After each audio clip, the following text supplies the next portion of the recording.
The world's worst computer virus. For the very average business supervisor. May 5th, 2000. A very average day for the May 5th very average incident. business supervisor. Though in just a couple of hours, it would quickly turn into a day of utter chaos and turmoil. Nearly every install of brand new computer software damaged beyond repair. Over 13,000 pieces of malware detected in just one office building, and soon, over $20 billion in damage seen all across the world. What happened? These catastrophic events were the work of a new computer worm that was circulating the internet. I Love You. Quite an ironic name, but it was derived from the fact that the worm would disguise itself as a love letter coming from a secret admirer. The worm would eventually enter the Guinness Book of World Records as the most virulent computer virus of all time. What exactly allowed it to cause this much damage, and how did it work? The virus originated in the Philippines and was created by two programmers, Onel de Guzman and his friend Riano Ramones. It was allegedly developed by taking other pieces of malicious software found online and putting them all together. The success of the virus relied on Visual Basic scripting, commonly seen as a .vbs file, and the gullibility of non-tech-savvy computer users who used Windows' new feature of hiding file extensions by default. The brand new OS, Windows 2000, was the first version of Windows to implement this change. The option to hide file extensions goes all the way back to Windows 95, but users had to turn this on voluntarily. Microsoft made this change to increase convenience for their end users, but as a result, also created the golden opportunity for malware developers. This was something that they could greatly take advantage of, and here's how. Recipients of the I Love You worm would receive an email from someone in their Microsoft Outlook contact list, reading as follows. Looks decent. Kindly check the attached love letter coming from me. The actual worm was listed as an attachment, and the name of the file shows exactly how the creators carried this out. Although the file ends in .vbs, the extension .txt is delusively added to the file name.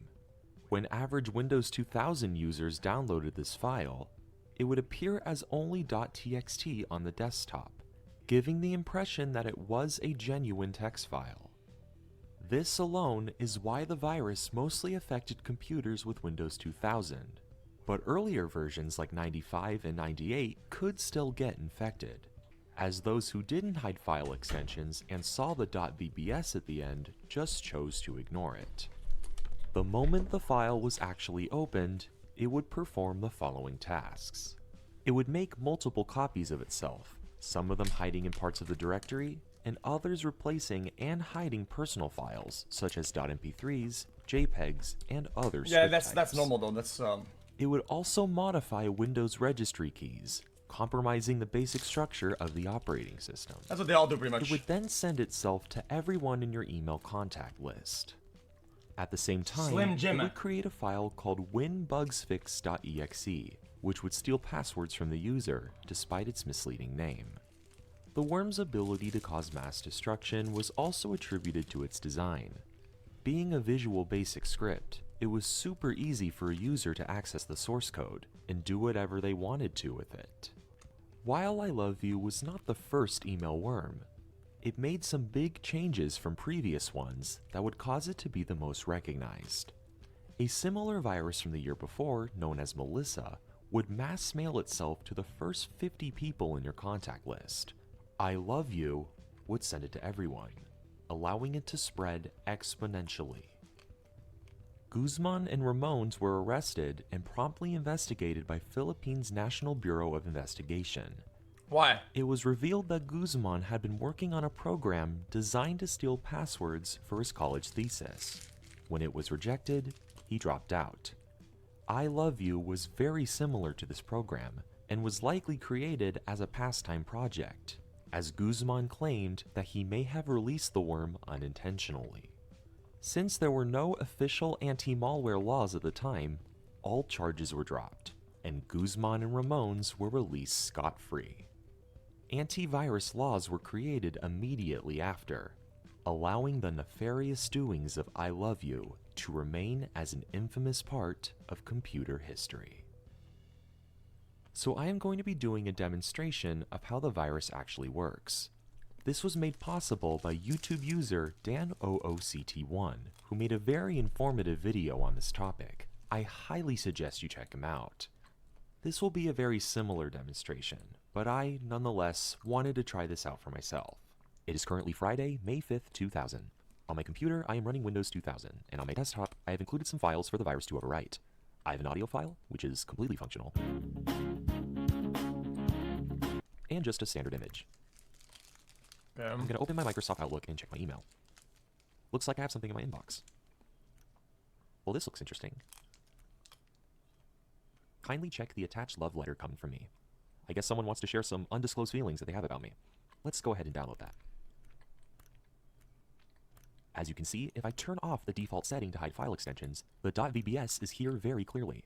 But since I have it turned on, I have no idea. This is just an ordinary text file, and I'm curious to see what's inside. As you can now see, everyone in my contact list has now been sent a copy of this script. In addition, the files that I showed you earlier have now been overwritten. They're gone. Even if I revert back to the original file extension, nothing. You can probably see why this was such an issue for businesses, as important files would be permanently erased and could only be recovered from a backup if they were so lucky. No one had As mentioned backups. earlier, this virus would only hide some files rather than overwrite them, specifically audio files.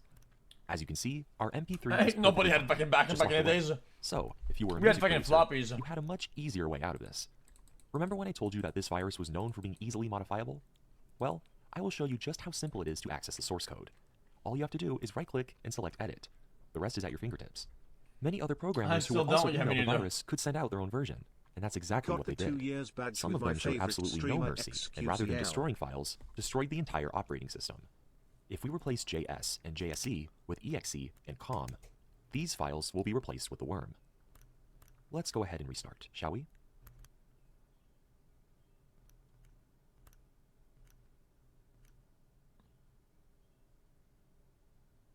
Huh? That's too bad. This is not going to be a cheap fix. Thank you so much for watching. If you would like more, please subscribe and visit the links down below. Consider checking out my Patreon, where you can gain access to exclusive content and watch videos early. He bricked it. Actually bricked. That was pretty nice.